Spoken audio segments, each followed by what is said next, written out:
Hey everybody, it's Jimmy and Bill. Bill, what we're talking about today is Florida housing trends you can't ignore in 2025. All right. There's things happening in Florida that, when it comes to housing that some people just don't want to talk about, but it's happening. So that's what we're going to do today. We're going to talk about it. All right. All right. In the meantime, do me a favor. You like this kind of content? We work really hard on this content. We do a lot of research. So do me a favor, subscribe. It really helps the channel. Share and hit the bell notification. All right, Bill. First things first. Skyrocketing home prices. Home values continue to rise due to high demand and limited inventory. So now what we're going to go, this list is from different articles and what people are saying, okay? Okay. So what we're going to do, like we did in some other videos, is we're going to either agree with it or disagree with it, and we'll explain why. Okay, perfect. Okay, so do you think that home prices are still going up? Are they still skyrocketing? No, I wouldn't use the word skyrocketing. We've skyrocketed. Right. I think some of that's just clickbait stuff to get people to run on things, which I understand, from a marketing standpoint, but we've stabilized on that increase. Now, home prices are still going up, but it's very dependent on the market. Some areas, home prices are going down. But when we're looking because the numbers should be coming out here for year-over-year numbers. So we'll know exactly national average where we kind of played out. And we should be going up just a little bit. But people are going to be saying, are the prices coming down? I mean, if you go to Zillow, you see a lot of price cuts. Price cuts doesn't mean values have come down. Right. Could you explain that? Yeah. So just because somebody lists their house high doesn't mean that, and then lowers the price because they went on what we call aspirational pricing, and then they're lowering their price down. That doesn't mean that their price, the value of the home is coming down, if that makes sense. Yeah, they're just asking too much at the beginning, Yeah. so now they have to correct it for the market value. Correct. All right, let's talk about this one. Surging insurance costs. Homeowners insurance premiums are increasingly dramatically due to hurricanes and flood risks. Oh, yeah. That Okay. goes without saying. Okay, but I saw something on the news. DeSantis, the governor, said, for car insurance or maybe homeowners insurance, that Geico or State Farm are willing, and Citizens are willing to cut some rates, like 8%, 7%. It was on the news this morning. Oh, I didn't see that. Yeah, but at the end of the day, if prices are still going up, some people just can't buy a home because of insurance. Yeah, especially here in our area. Insurance is really, really high. We just did the deal that I'm working on now. They got their insurance back, and I want to say, and it was not through Citizens. It was through another provider. I can't remember the name of the provider, but it was right around $2,600 annual for their homeowners insurance. House was 1,800 square feet or so. It's not a flood zone. It's not near the coast. It's just one of our inland, kind of like in this area, inland home, which really wasn't too bad. Yeah, but it's still, sometimes it's ridiculous. I was getting some quotes for $6,000, $7,000 for my house. Right. Well, obviously, insurance is going to go based off of the size and the value of the house, Right. replacement costs and things like that. But so. some people actually can't buy a house just because Insurance is so high. It's so That's why we always say, and I know we've said it on our videos a lot, that you've really got to check the insurance while you're in your inspection period so that you can get a quote back. Yeah. Give yourself make sure that you have enough time in your inspection period at the beginning of your purchase to get an insurance quote if you're tight on money, because you really want to make sure that you can afford your payments on everything. You don't want to learn that down the road. All right, so that one we agree on. Okay, Yeah. How about this one? Migration pattern shifts. More retirees and remote workers are moving in, while some longtime residents are leaving due to affordability concerns. Now, I agree on the part of some people retiring, because Florida's not the #1 retirement state anymore. No. So I do agree with the part that people are moving out just because of affordability. Yeah, I agree with that. But I think tech and stuff is starting to move in, and a younger generation, because we're not so much of a retirement state anymore. Yeah, we actually did a whole video on that. Check it out on the channel. So, but basically, remote workers, some companies, I kind of agree with it, and I don't. If you're going to be a remote worker, what better place than Florida to be a remote worker? Right, exactly. Yeah. People right now are, they were talking about, before we did this video, over here it's like 86 degrees, and they were talking about snow in some parts, Right. up north. They were talking about blizzards coming in. Yeah, our winter's pretty much over now. All right, so I agree with the migration patterns on the 2025 trends. Boom in new construction. Developers are racing to build more homes to meet demand, especially in suburban and coastal areas. You answered that one because you do a lot of new construction. I would agree with that. You agree with that? I agree with that. And I wouldn't say that's a nationwide thing, but at least in our area here and a lot of the Florida, metropolitan area, I think that's a big thing. We have a lot of growth here. I know Orlando's growing like crazy. We're growing like crazy.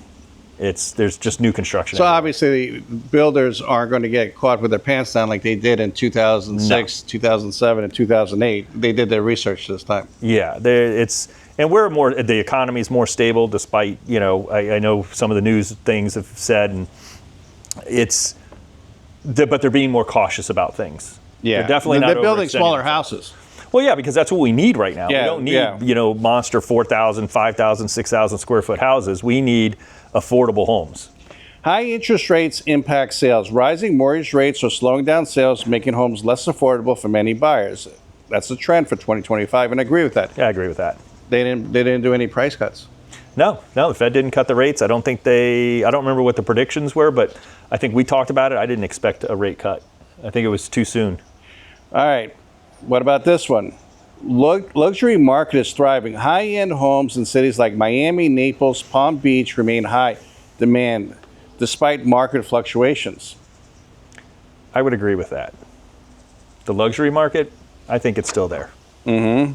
Maybe not necessarily here, but it depends on what you define the luxury market at. Mm-hmm. When you're talking luxury in Miami, Naples, it's a different level than here. Mm-hmm. Increased condo popularity. More buyers are turning to condos as single homes because single homes become too expensive. I disagree with this one.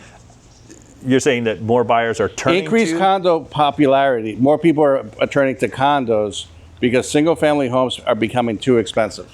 That may be true on a national level, but I don't think that's true here in Florida at all. Right now, the prices in condos are dropping like crazy because of special assessments. Right, because the assessments are so high. Yeah. It's crazy. It's crazy right now. So absorption rates are through the roof. Like literally, there was a condo when I was first moving here to Florida. There was a condo in Clearwater, and I could have bought it like you could see the water for like $95,000. Okay, and the HOA fee was like, it was a while ago. It was like $100 a month.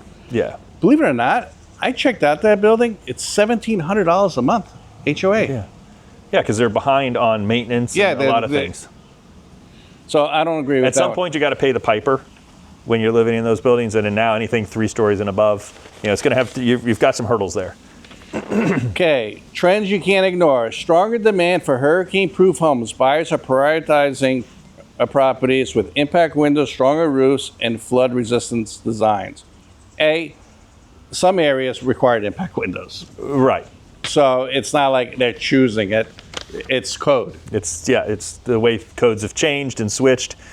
Like where I live here, I need impact windows. Where I'm building in Hudson, I need impact windows. Right. And then where I live, I'm on the other side of that like demarcation line where impact windows are required. They're optionals, not required. Prioritizing properties, I don't think so. I don't think that part is true because I'm doing the inspections and I think they're going more for affordability. I don't think buyers are saying, hey, is this good for a hurricane or this and that? I've never heard that. I've never heard that. So they're prioritizing, that's a false thing.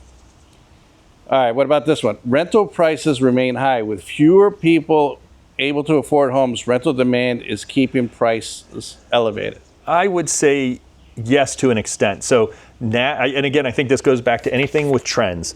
So nationally, in December, rent prices were down just under 1%, which is really not much. No. But that's a national average, right?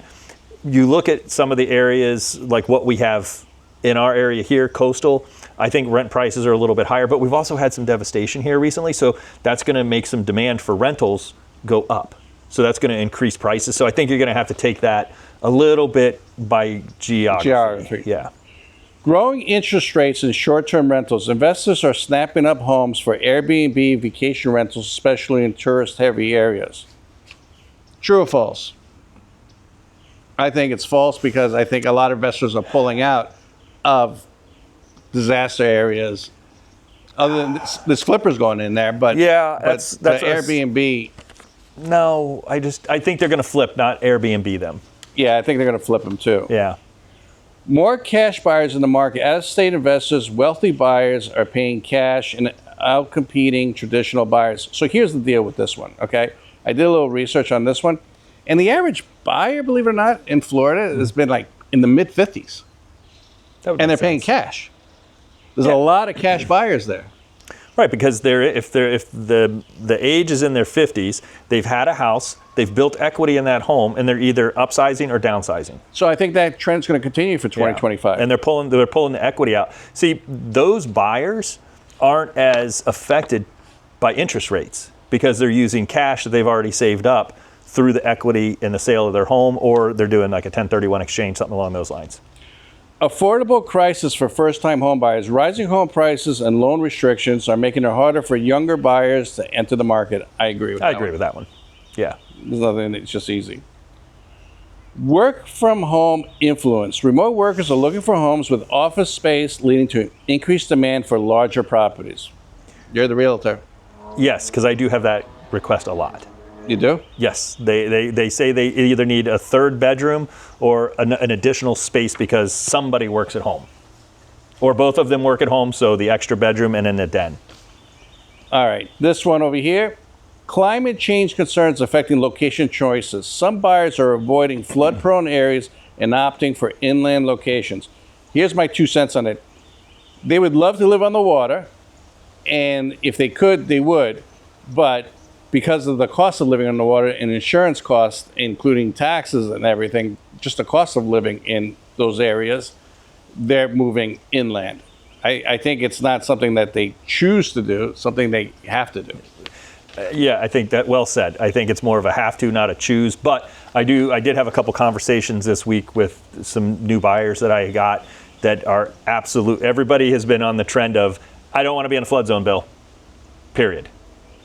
So Yeah, I think that's gonna be short-lived. I think I think that's going to go away eventually. Foreign investors driving up prices. International buyers, particularly from Latin America and Canada, continue to invest heavily in Florida real estate. That's true. That is true. I just did 100%. one for Canadians. Yep, that's 100% true. Increased in 55-plus communities. Developers are catering to a growing senior population by expanding retirement communities. There's a lot of 55 Yeah. and older. The villages are expanding too. Well, you've got the villages, you've got esplanades, you've got, because those are groups, and those are big, nice communities. They're everywhere, and it's just not stopping. I don't think so either. And you know why? Because, and we kind of talked about this in another video too, because it's catering to a community. You don't have to go outside the community anymore. It makes it easier for people. And when I was in Peru, we were having that discussion about lifestyle in Peru versus here in the States. We'll do a video on this because it's so much easier for our elderly population to get around and be functional and independent while I was in Peru than it is here in the States. Wow. It's a unique, they have a very unique setup. All right, what about this one? HOA fees are rising. Homeowner association fees are increasing, adding to the cost of home ownerships. I agree Yeah, I with that. agree with that. 100%. Yep. I never see HOA fees going down. No, I don't see it going And even backwards. when they have special assessments, some people are telling me the special assessments are paid off, and instead of going back down to the previous level, they go down a little bit. Yeah, so when you have a special assessment, so you've got to really be careful and ask the board how these things go. So if it's a special assessment, it's a one-time fee, that you may pay over months and months, but make sure that your association fee, it's not a fee.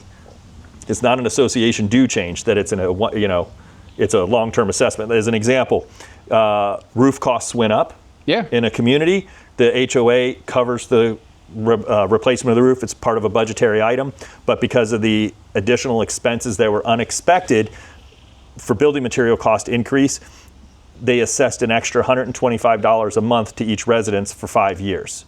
But make sure that goes away. Just ask the questions when you're at your meetings and you're saying yes to these things. Zoning law changes. Some cities are adjusting the zoning laws to allow for more high-density housing and multiple family units. I think that's true. That's true. That's happening here. Yeah. And I don't like it. I really don't. They're piling everybody. It's called a zero lot line. You know, I'm between these houses and some of them. Literally, what is it, 8 feet, 10 feet? You know? I believe the minimum is 8 feet. Okay, Yeah, it's either 6 or 8 feet. If you stretch out, you could touch both houses.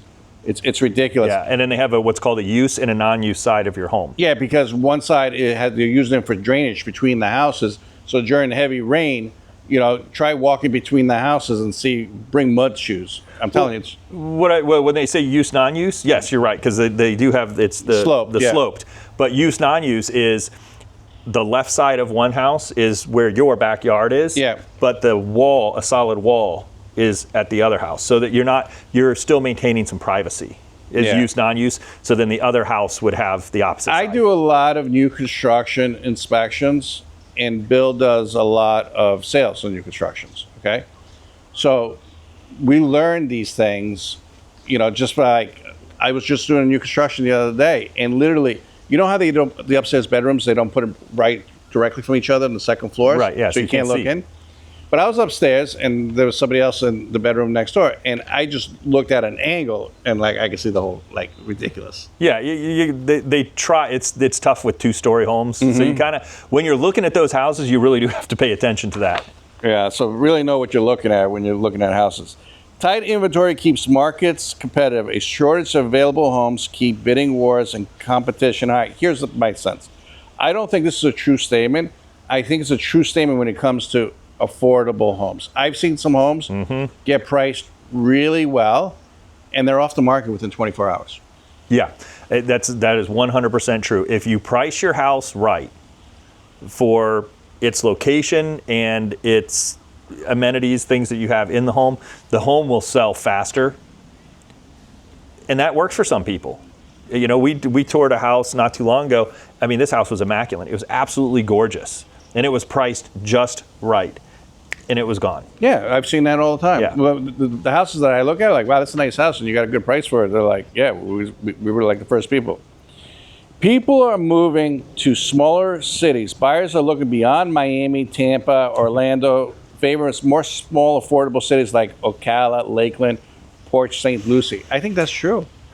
To an extent, yeah, and I think people mix up Tampa and Tampa Bay. Yeah, people think, you know, when we say, okay, like I'm in Trinity, you know, Newport Richie area, and they're saying, oh, it's still Tampa Bay. Yeah.